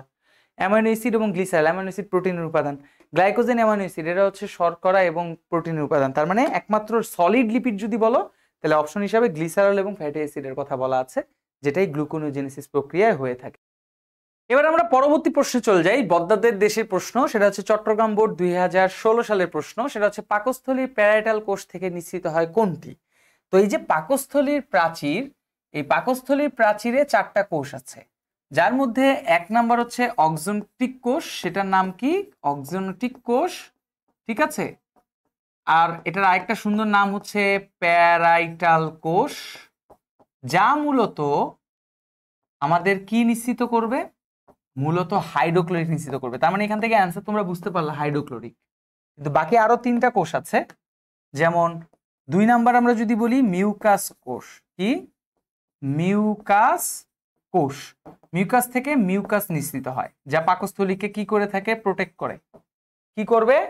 প্রোটেকশন দিবে, অর্থাৎ যাতে হাইড্রোক্লোরিক বা প্রোটিন তাদের কোনো ক্ষতি না করতে পারে। আরেকটা হচ্ছে আর্জেন্টাফিন কোষ। 3 নাম্বার কোষের নাম হচ্ছে আর্জেন্টাফিন কোষ। আর্জেন্টাফিন কোন? আর্জেন্টাফিন কোষ। আর্জেন্টাফিন কোষ মূলত গ্যাস্ট্রিক ইন্ট্রেন্সিক ফ্যাক্টর হিসেবে কাজ করে, অর্থাৎ গ্যাস্ট্রিক হরমোন ক্ষরণ নিঃসরণ করে থাকে। গ্যাস্ট্রিক ইন্ট্রেন্সিক ফ্যাক্টর, ঠিক আছে, ইন্ট্রেন্সিক ফ্যাক্টর হিসাবে কাজ করে। আর সর্বশেষ যদি বলো, তার নাম হচ্ছে 2টা কোষ, মানে এখানে নাম হচ্ছে একই কোষের 2 নাম। একটা হচ্ছে জাইমোজেনিক, জাইমোজেনিক, বা আরেকটা সুন্দর নাম হচ্ছে চিফ কোষ। কি কোষ? চিফ কোষ। জাইমোজেনিক বা চিফ কোষ, যা মূলত পেপসিনোজেন নিঃসৃত করে। পেপসিনোজেন। তার মানে অক্সনোটিক কোষ এবং প্যারাইটাল কোষ যে হাইড্রোক্লোরিক নিঃসৃত করে, তার পাশাপাশি আমাদের এই জিনিসগুলো মনে রাখতে, পেপসিনোজেন, অর্থাৎ এই জিনিসগুলো আমাদের মনে রাখতে হবে। তার মানে পেপসিনোজেন নিঃসৃত হবে জাইমোজেনিক কোষ থেকে, হাইড্রোক্লোরিক প্যারাইটাল বক্স তোমার হচ্ছে অক্সনোটিক কোষ থেকে, মিউসিন মিউকাস কোষ থেকে। আর গ্যাস্ট্রিন একটা হরমোন, সোজা বাংলা ভাষায়, যেটা গ্যাস্ট্রিক গ্রন্থি থেকে নিঃসৃত হয়। ঠিক আছে, আমরা পরবর্তী প্রশ্নে চলে যাব। পরবর্তী প্রশ্নটা কোথায়, সেটা হচ্ছে বৃহদান্ত্রের অংশ কোনটি। এখানে আমরা বেশি সময় নিব না, কারণ ডিওডেনাম, জেজুনাম এবং ইলিয়াম, অর্থাৎ এই যে এই তিনজন হচ্ছে ক্ষুদ্রান্ত থেকে নিঃসৃত হয়। কোথা থেকে নিঃসৃত হবে? ক্ষুদ্রান্ত, যেটা আমরা সর্বপ্রথম এরকম একটা প্রশ্ন এসেছিল যে ক্ষুদ্রান্তের অংশ কোনটি, সেরকম প্রশ্নে আমরা দেখিয়ে দিয়েছিলাম পাকস্থলী, ক্ষুদ্রান্ত, বৃহদান্তের 3টা করে 4টা করে অংশ আছে। তাহলে এখানে বাকি থাকে সিকাম, কোলন, মলাশয়, এরা মূলত বৃহদান্ত্র। তাহলে অ্যান্সার হচ্ছে সিকাম। চলো আমরা পরবর্তী কোষে দেখে নিই, সেটা হচ্ছে পরবর্তী কোষ যশোর বোর্ড 2016, ল্যাকটেস এনজাইম কোন খাদ্য পরিপাকে সাহায্য করে? এই যে ল্যাকটেস, মূলত এটাকে বলা হয় দুগ্ধ শর্করা। এটাকে আমরা কি বলবো? এটাকে আমরা বলবো হচ্ছে দুগ্ধ শর্করা। তো আমাদের একটা সমস্যা হচ্ছে যে আমরা মূলত এই জুলজির পরিপাক শোষণ পড়লেও শর্ট সিলেবাসের কারণে, যেটা হচ্ছে শর্ট সিলেবাসের স্টুডেন্ট যারা আছে তাদের জন্য একটু সমস্যা হবে। ফুল সিলেবাসে যারা আছো 26-27 বেস পাবা আশা করি, তাদের ক্ষেত্রে সমস্যা হবে না। শর্ট সিলেবাসের কারণে আমরা কোষ শোষণ অধ্যায়টা ইগনোর করে আসি, তো এই জন্য একটু সমস্যা হয়ে যায়। জাস্ট এতটুকু মনে রেখো, ল্যাকটেস বা ল্যাকটোজের মানে ল্যাকটোজ জাতীয় উপাদানগুলো, যেটাকে আমরা দুগ্ধ শর্করা বলি, সেই ল্যাকটোজ উপাদানকে পরিপাক করতে সাহায্য করে। যেটা কোষ শোষণ পড়লে আসলে এটা নিয়ে এক্সপ্লেন করার মতো তেমন কিছুই থাকে না। তো অ্যান্সার হচ্ছে শর্করা। এখানে আমিষ, ভিটামিন বা চর্বির কোনো অপশনই নেই, এই জন্য এটা মাথায় রাখতে হবে। এবার আসো পরবর্তী প্রশ্ন, শর্করা যকৃতে সঞ্চিত হয়। এই কোশ্চেনটা একটু আগেও আমরা পেয়েছিলাম যে শর্করা যকৃতে সঞ্চিত হয় গ্লাইকোজেন রূপে। এই যে কি রূপে? গ্লাইকোজেন রূপে। এই কোশ্চেনগুলো বারবার আসে, দেখছো? তারপরে আসো, এখানে বাকি অপশনগুলো ব্যাখ্যা করার মতো তেমন কোনো কিছু নেই। পরবর্তী প্রশ্ন দেখো, এখানে পরবর্তী প্রশ্ন বলছে নিচের কোনটি মিশ্র গ্রন্থি? নিচের কোনটি মিশ্র গ্রন্থি? লালা গ্রন্থি, যকৃৎ, পিটুইটারি, এরা কেউই মিশ্র গ্রন্থি হবে না।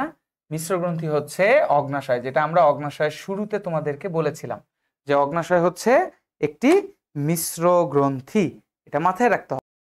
এবার আমরা নেক্সট প্রশ্নে চলে যাব। আমাদের পরবর্তী যে প্রশ্নটা আছে, দেখি পরবর্তী প্রশ্নটা কি, সেটা হচ্ছে প্রোটিন পরিপাকে অংশ নেয় কোনটি? চট্টগ্রাম বোর্ড 2017 বহুপ্রদী প্রশ্ন। দেখো এখানে অনেকগুলো এনজাইমের নাম দেওয়া আছে, পেপসিন, কার্বক্সিপেপটাইডেস, অ্যামাইলেস। মাথায় রাখতে হবে যে এই যে অ্যামাইলেস, এটা একমাত্র শর্করা পরিপাক করে। তার মানে ওই যে বলেছিলাম শুরুর দিকে যে কোন এনজাইমগুলো কি পরিপাক করে, ওই ছক থেকে পড়লে তোমাদের এটা অ্যান্সারটা দিবে সহজ হয়ে যাবে। তার মানে 1 আর 3, অর্থাৎ কার্বক্সিপেপটাইডেস এবং পেপসিনোজেন, অর্থাৎ এটার অ্যান্সার হচ্ছে সি, 1 আর 3 থেকে নিশ্চিত হয়। অর্থাৎ আমাদের এটা রাইট অ্যান্সার হচ্ছে 1 আর 3। এবার আসো পরবর্তী আমরা প্রশ্নটা দেখি, যেটা হচ্ছে সকল বোর্ড 2018 সালে এসেছিল। সালামের, আচ্ছা প্রথমে বলছে সালামের বিএমআই মান কত? এখানে প্রশ্ন দেওয়া আছে সালামের বয়স 16 বছর, তার দৈহিক ওজন হচ্ছে 55 কেজি, উচ্চতা 1.25। তো একটা জিনিস মাথায় রাখবা যে বিএমআই মাপার জন্য বয়সের তেমন কোনো সমস্যা নাই। যেটা লাগে সেটা হচ্ছে বিএমআই এর সূত্র হচ্ছে ওজন অবশ্যই কেজিতে হতে হবে, আর উচ্চতা যেটা থাকে সেটাকে আমরা কি করব? মিটারে নিয়ে হোল স্কোয়ার করে ভাগ করব। তার মানে যে উচ্চতা থাকবে সেটাকে মিটারে হোল স্কোয়ার করে ভাগ করব। তাহলে আমরা যদি এখন হিসাব করি, সালামের ওজন হচ্ছে কত হয়ে থাকে? 55 কেজি। তারপরে তার উচ্চতা হচ্ছে 1.25 মিটার, এটাকে যদি হোল স্কোয়ার করো, তারপরে তোমাদের যে বাসায় যে ক্যালকুলেটর আছে সেই ক্যালকুলেটর দিয়ে করে দেখবা। করলাম, ওকে ওকে, তার মানে মান চলে আসে, এটা ক্যালকুলেটর দিয়ে করলে চলে আসে, দেখবা যে 35.20। তাহলে এটা একটা ক্যালকুলেশন মান, ম্যাথমেটিক্যাল কাজ, সেটা তোমাদের নর্মালি করতে হবে। আমরা নেক্সট প্রশ্নে চলে আসি, এখান থেকে বলার তেমন কোনো কিছুই নেই। নেক্সট প্রশ্ন হচ্ছে যে সালামের বয়সে, আচ্ছা ওই উদ্দীপকটাই, যেটা সকল বোর্ড 2018 প্রশ্ন। ডাব্লিউএইচও মানে হচ্ছে ওয়ার্ল্ড হেলথ অর্গানাইজেশন, এর মতে সালামের বিএমআই নির্দেশিকা কোন শ্রেণীতে পড়ে? আচ্ছা, অতিরিক্ত ওজন স্থূলতা দ্বিতীয়, স্বাভাবিক ওজন স্থূলতা তৃতীয় স্তর। এখানে মাথায় রাখতে হবে 1 নাম্বার 18.5 থেকে 24.99 কেজি পার মিটার স্কোয়ারের কথা যদি বলো, কেজি পার, এটা হচ্ছে একক, KG metre per metre square, এই বিএম এর মধ্যে থাকলে তাদেরকে আমরা বলে থাকি স্বাভাবিক। তাদেরকে আমরা কি বলি? স্বাভাবিক ওজন। অর্থাৎ মান যদি 18.55 থেকে 24.99 এর মধ্যে থাকে, 18.5 এর নিচে গেলে কিন্তু আন্ডারওয়েট। 2 নাম্বার হচ্ছে 25 থেকে 29.99 এর কথা যদি বলো, সেটাকে আমরা বলে থাকি অতিরিক্ত ওজন। এই মানগুলো আমাদের মাথায় রাখতে হবে, অতিরিক্ত ওজন, অতিরিক্ত ওজন, ঠিক আছে। 3 নাম্বার যদি বলো, 3 নাম্বার হচ্ছে 30 থেকে 34.99 হচ্ছে স্থূলতার প্রথম ধাপ। স্থূলতার প্রথম ধাপ, ঠিক আছে। তারপরে আরো আসো, যদি 4 নাম্বার বলি সেটা হচ্ছে 35 থেকে 39.99 মান বলো, তাহলে এটা হচ্ছে স্থূলতার দ্বিতীয় ধাপ, ঠিক আছে। এবং সর্বশেষ 5 নাম্বার হচ্ছে 40-এর উপরে যদি যায় তাহলে সেটাকে বলবো আমরা স্থূলতার তৃতীয় ধাপ। স্থূলতার তৃতীয় ধাপ, ঠিক আছে, তৃতীয় ধাপ। তো আমাদের সালামের বিএমআই কিন্তু অলরেডি একটু আগে কত বের হয়েছিল সেটা একবার একটু দেখি। সালামের বিএমআই বের হয়েছিল 35.20, আর আমরা জানি যে 35 থেকে 39.99 এর মধ্যে থাকলে স্থূলতার দ্বিতীয় ধাপ হয়। তার মানে আমরা বলতে পারি এটার অ্যান্সার হচ্ছে স্থূলতার দ্বিতীয় ধাপ। এই মানটা মনে রাখবো, আগের ক্যালকুলেশন করব, এই মান মনে রেখে তারপর এখান থেকে অ্যান্সার করব, সব মিলে যাবে। সকল বোর্ড 2018 আরো একটা কোশ্চেন, সেটা হচ্ছে এ চিহ্নিত গ্রন্থি থেকে নিঃসৃত রস ব্যবহৃত হয়। দেখে উদ্দীপকটা দেওয়া আছে, বলছে যে পরিপাক গ্রন্থি, যেখানে লালা গ্রন্থি, বি হচ্ছে অগ্নাশয় গ্রন্থি, এ হচ্ছে লালা গ্রন্থি। বলছে এ চিহ্নিত গ্রন্থি থেকে নিঃসৃত রস ব্যবহৃত হয়, মানে কি কাজে ব্যবহৃত হবে? খাদ্যকে নরম করতে। লালা গ্রন্থি থেকে নিঃসৃত লালা রস কি কাজ করবে? খাদ্যকে নরম করতে, শর্করাকে গ্লুকোজে পরিণত করতে, স্নেহ জাতীয় খাদ্য পরিপাকে। মনে রাখবা এই লালা গ্রন্থি একমাত্র শর্করা পরিপাক করে মুখের মধ্যে। তার মানে এখান থেকে আমরা একটা পয়েন্ট বুঝতে পারলাম, স্নেহ জাতীয় খাদ্য পরিপাক হয় না। এটা দিয়েই তো আমরা বাকি 1-2 উত্তর হবে এটা বুঝতেছি। পাশাপাশি লালার কারণে কিন্তু আমাদের খাদ্যগুলো নরম হয়। তার মানে যেহেতু এখানে স্নেহ জাতীয় খাদ্য পরিপাক, এটা আমাদের হবে না, আমাদের অ্যান্সার হবে হচ্ছে খাদ্যকে নরম করে গ্লুকোজ এবং শর্করাকে খাদ্যে মানে গ্লুকোজে পরিণত করে। তার মানে এটার অ্যান্সার হচ্ছে 1 এবং 2। চলো আমরা নেক্সট প্রশ্ন দেখি। নেক্সট প্রশ্ন আবার সেম উদ্দীপক, এবার বি গ্রন্থি নিয়ে কথা বলছে, যেটা আলিম পরীক্ষা 2018-তে এসেছে। প্রশ্নটা হচ্ছে যে বি গ্রন্থির ক্ষেত্রে কোনটি প্রযোজ্য? বি গ্রন্থি বলছে অগ্নাশয়, বলছে গ্রন্থিতে সেরাস ও মিউকাস কোষ সমৃদ্ধ। আচ্ছা, 2 নাম্বার হচ্ছে এর কোষগুলো চাকার স্পাকের মতো। 3 নাম্বার হচ্ছে গ্রন্থিতে আইলেটস অফ ল্যাঙ্গারেন্স আছে। 4 নাম্বার হচ্ছে এতে সাইনোসয়েড নামক ফাঁকা গহ্বর থাকে। এর মধ্যে এই সেরাস এবং মিউকাস গ্রন্থিটা মানে মূলত এটা কোথায় পাওয়া যাবে? এটা হচ্ছে লালা গ্রন্থিতে পাওয়া যাবে। তার মানে এটার অ্যান্সার হবে না লালা গ্রন্থি, কারণ আমাদের তো অগ্নাশয় নিয়ে কথা বলছে। আর সাইনোসয়েড, যেটা সাইনোসয়েড হচ্ছে যকৃতের ফাঁকা স্থান, অর্থাৎ এটাতে আমরা কোথায় পাবো? এটা হচ্ছে যকৃতে পাবো। তার মানে এ আর ডি হওয়ার সম্ভাবনা নাই। আর এই যে আইলেটস অফ ল্যাঙ্গারহ্যান্স, তোমরা একটু মনে করে দেখবা, যখন শুরুর দিকে আমরা কি করেছিলাম, ওই অগ্নাশয়ের মিশ্র গ্রন্থির হরমোনের কথাগুলো বলেছিলাম, আলফা কোষ, বিটা কোষ, ডেল্টা কোষ, তখন বলতে বলছিলাম আইলেটস অফ ল্যাঙ্গারহ্যান্স।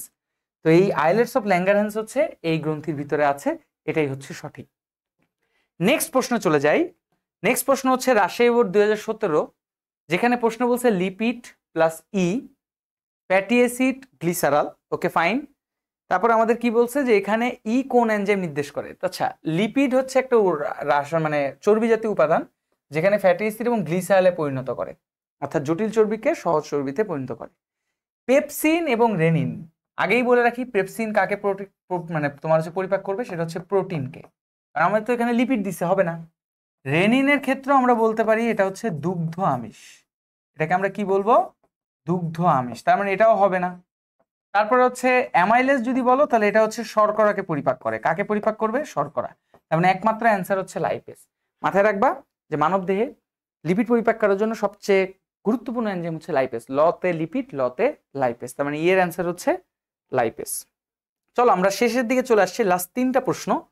3টা প্রশ্নের মধ্যে 3rd নাম্বার প্রশ্ন, যেটা রাজশাহী বোর্ড 2016-তে আসছে, যে জিসান সকালের নাস্তায় মাংস দিয়ে রুটি খেয়েছে।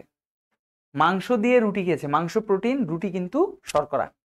উদ্দীপকে উল্লেখিত খাদ্য উপাদান শোষিত হয়, মানে এই খাদ্যগুলো কোথায় শোষিত হয়? দেখো, পরিপাক একটা জিনিস আর শোষণ করে রক্তের মধ্যে নিয়ে যাওয়া একটা জিনিস। খুব সুন্দর একটা প্রশ্ন। এমনও একটা দেখেছিলাম টেস্ট পেপারে যে এই একটা লাইন দিয়েই তোমার আবার উদ্দীপক হয়েছিল সিকিউর। যাই হোক, উদ্দীপকে উল্লেখিত খাদ্য উপাদান শোষিত হয়।